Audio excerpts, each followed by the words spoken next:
पूरे जोश और खरोश के साथ खुशियां मना रहे हैं। आप सबका इस कार्यक्रम में बहुत वेलकम है, बहुत स्वागत है। मैं पुनः दोहराना चाहूँगा, ये कार्यक्रम आपका है, आपके बच्चों का है, आपके भाई बहनों का है।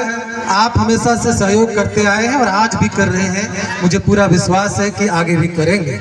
आज से साल भर पहले इसी ज़मीन पर खड़ा होकर मैंने कहा था कि विद्यालय में कई तरह के आधुनिक टेक्नोलॉजी धीरे धीरे प्रतिस्थापित होती जा रही है। हमने इसे इस एक साल में देखा कि जहां हमारे पास एक स्मार्ट क्लास एक साल पहले नहीं था, आज हमारे पास 2 स्मार्ट क्लास है, ICT लैब है, लेबोरेटरी है, लाइब्रेरी है और आप सबको मिलवाएंगे 2 हाई स्कूल में नए शिक्षक भी पदस्थापित हुए हैं, नियुक्त हुए हैं। विद्यालय निरंतर आगे की ओर बढ़ रहा है, शिक्षा स्तर में निरंतर सुधार होता जा रहा है। जब मैं इस विद्यालय में आया था उस वर्ष का मैट्रिक का परीक्षा परिणाम 50% था। 6 महीने हम लोगों ने काम किया, हमारे साथ जाहुल सर थे, 70% हुआ। उसके अगले साल एग्जाम नहीं हुआ और आपको जानकर निश्चित रूप से खुशी होगी कि इसके पहले वाले साल में हम 100% रिजल्ट दिए थे मैट्रिक का। तो ये बताता है कि विद्यालय में जो है शैक्षणिक स्तर से बच्चों के सर्वांगीण विकास को लेकर के नियमित रूप से कार्यक्रम बनाए जा रहे हैं और वो धरातल पर उतर भी रहे हैं। आज जो मैं मुख्य रूप से एक बात कहना चाहता हूँ, हमारे जिंगी पंचायत में, जिंगी संकुल में मैं पुनः दोहराऊंगा कि अगर एक भी बच्चा विद्यालय से बाहर है तो वो विद्यालय तक आए, ये हम सब जिम्मेदारी है।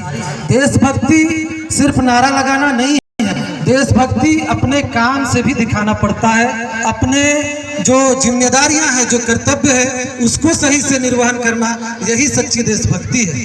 हम लोग जो है ये कोशिश करते हैं कि जिस क्षेत्र में हम हैं, हमारे बच्चे हैं और हमारा पूरा विद्यालय परिवार है जिसके एक अभिन्न अंग आप भी हैं, तो हम ये देखेंगे कि हम जब विद्यालय आते हैं तो कितना काम करते हैं, कितना पढ़ा पाते हैं, बच्चों को कितना शिक्षा देते और कैसी शिक्षा दे पाते हैं, ये महत्वपूर्ण है, ये मायने रखता है और यही सच्ची देशभक्ति है। हम जिस ओहदे पर हैं, आप जिस ओहदे पर हैं, एक अभिभावक होने के नाते आपकी ये जिम्मेदारी है कि बच्चा जब घर को जाए तो आप उससे पूछें कि आज विद्यालय में कितनी पढ़ाई हुई, किन किन विषयों की पढ़ाई हुई, क्या क्या एक्स्ट्रा करिकुलर एक्टिविटीज हुए, कौन कौन शिक्षक आए थे, कौन नहीं आए थे, किस विषय में होमवर्क मिला है, किसमें नहीं मिला है, नौकरी चाहिए। लेकिन सरकारी विद्यालय के बच्चों को और उनके अभिभावकों को मुझे दुख के साथ ये कहना पड़ रहा है कि उस तरह की तन्मयता और उस तरह की जो देखभाल होनी चाहिए बच्चों की, वो नहीं हो पाती है। कहीं ना कहीं हम अपनी जिम्मेदारियों से विमुख हो जाते हैं। विद्यालय में हमारे बच्चे 6 घंटे रहते हैं, बाकी के 18 घंटे आपके पास रहते हैं। ये सहज ही कोई भी सोच सकता है, समझ सकता है कि जब 18 घंटा बच्चा आपके पास में है तो आपका ज़्यादा उस पर जो है प्रभाव पड़ेगा, आपके कार्यों का, आपके अनुभवों का, आपकी बातों का 18 घंटा बच्चे पर असर होता है। इसलिए आपको भी सजग और एक जागरूक नागरिक और अभिभावक की भूमिका में खरा उतरना पड़ेगा। मैं आभार व्यक्त करना चाहता हूं हमारे पंचायत के मुखिया महोदय का। बहुत ही यंग और एनर्जेटिक पर्सन हमारे बीच मौजूद है। शिक्षा के विकास के लिए उन्होंने हमेशा सहयोग दिया है। हमारे विद्यालय प्रबंधन समिति के अध्यक्ष और तमाम जो सदस्य हैं, उनकी बहुत बड़ी भूमिका रही है हमें सहयोग देने में, हमें सलाह देने में और विद्यालय के उत्तरोत्तर विकास में। हमारे बीच मौजूद हैं पंचायत समिति सदस्य, उनके मद से विद्यालय में काम होने हैं। मैं उनका बहुत आभार और बहुत शुक्रिया अदा करना चाहता हूं। हमारे शिक्षक, आप यकीन नहीं मानेंगे, कम से कम 10-20 बार फोन आता है हम लोगों को कि ये रिपोर्ट दीजिए, ये बना के दीजिए, ये काम करके दीजिए। ऐसे माहौल में बच्चों को पढ़ाने के लिए वक्त निकाल पाना ये बहुत ही टफ कार्य है। अभी थोड़ी सी व्यवस्था, संक्रमण का दौर चल रहा है, नई टेक्नोलॉजियां जो है वो स्थापित हो रही हैं और इसीलिए काम भी ज़्यादा बढ़ा हुआ है। लेकिन एक विद्यालय प्रधान की हैसियत से हम आपको श्योर करना चाहेंगे कि बच्चों की शिक्षा से हम कोई समझौता नहीं करेंगे। हमारे पास 2 मिनट भी समय होगा, आपके बच्चे बताएंगे कि किसी ने भी नहीं देखा होगा कि हेडमास्टर साहब बच्चों से, अभिभावकों से या किसी के साथ बैठ करके गप्पे लड़ाते हुए दिखे हों। कोई ये नहीं बता सकता कि जब हम प्रधान अध्यापक के कक्ष में गए तो साहब खाली चुपचाप बैठे हुए थे, कोई काम नहीं था। हमारी कोशिश होती है कि न केवल हम विद्यालय के सभी शिक्षक शिक्षिकाएं रूटीन को फॉलो करें, बच्चों तक जाए और उनको गुणवत्तापूर्ण शिक्षा दें। हम आपसे आग्रह करना चाहेंगे, विद्यालय अभी भी जो है कई बच्चे विद्यालय से बाहर हैं। यदि आपके पड़ोस में, आपके मोहल्ले में कोई भी बच्चा जो 6 साल से ज्यादा का है, उसको विद्यालय तक लाइए। हम पुनः आभार प्रकट करना चाहेंगे हमारे सभी अतिथियों का, सभी अभिभावकों का। पहले एक समस्या थी कि खाता खोलना जरूरी था, बच्चों को खाता नहीं खुलने की वजह से कई सारी परेशानियां आती थी और कई सारी सरकारी लाभ जो उनको मिलने चाहिए थे उसमें दिक्कत होती थी। अब मैं आपको बताऊं कि खुशबारन जो मैडम है हमारी, इन्होंने बजाते फॉर्म लाया हुआ है। आपके बच्चों को कुछ नहीं करना है, बच्चा को स्कूल ले आइए, उसका खाता खोलने का इंतजाम भी विद्यालय ने कर दिया है।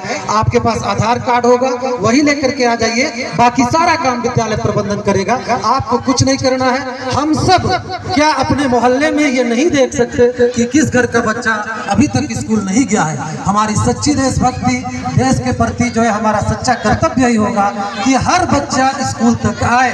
आज 15 अगस्त के अवसर पर यदि हम ये प्रतिज्ञा करते हैं, ये कसम खाते हैं कि अपने मोहल्ले में, अपने पंचायत में एक भी बच्चा जो पढ़ने लिखने की उम्र का है उसको विद्यालय से बाहर नहीं छोड़ेंगे। थोड़ा वक्त निकालेंगे, शाम को हम अपने 10-20 आसपास के घरों में, पड़ोस में जाकर के देखेंगे कि ऐसा कोई बच्चा जो स्कूल नहीं जा रहा हो वो स्कूल तक जाए। यही सच्ची देशभक्ति है। आज के दिन यही बड़ा काम हमारे लिए सामने है। मैं आपको पुनः आश्वस्त करता हूँ, ऐसा कोई भी बच्चा जिसको पढ़ने लिखने में कोई परेशानी हो, उसकी किताब कापियों की कोई दिक्कत हो, आगे बढ़ने में कोई परेशानी हो, हमारे साथ आप हैं, पूरा पंचायत के प्रतिनिधि हैं, पूरे अभिभावक हैं, पूरा समाज है। आवासीय विद्यालय में ऐसे बच्चे जिनके माँ या बाप नहीं है और जो चाहते हैं कि उनका नामांकन हो, कुड़ू प्रखंड से 8 बच्चों का सिलेक्शन हुआ था, जिसमें आपको जानकर निश्चित रूप से खुशी होगी।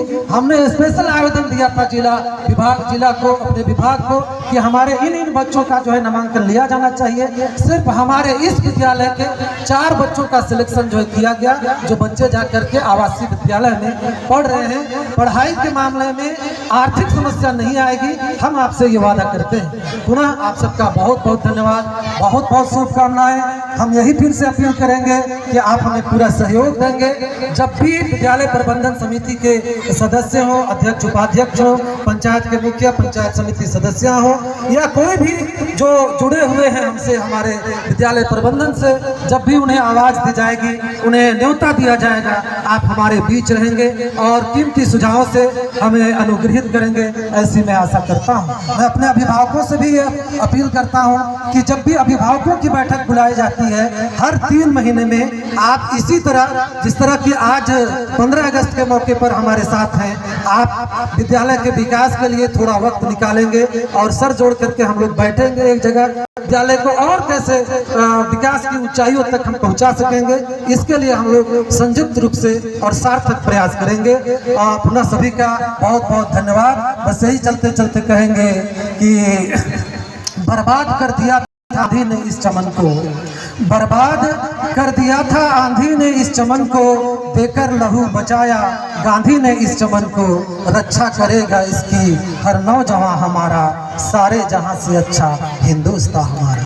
बहुत बहुत धन्यवाद, बहुत बहुत शुभकामनाएं।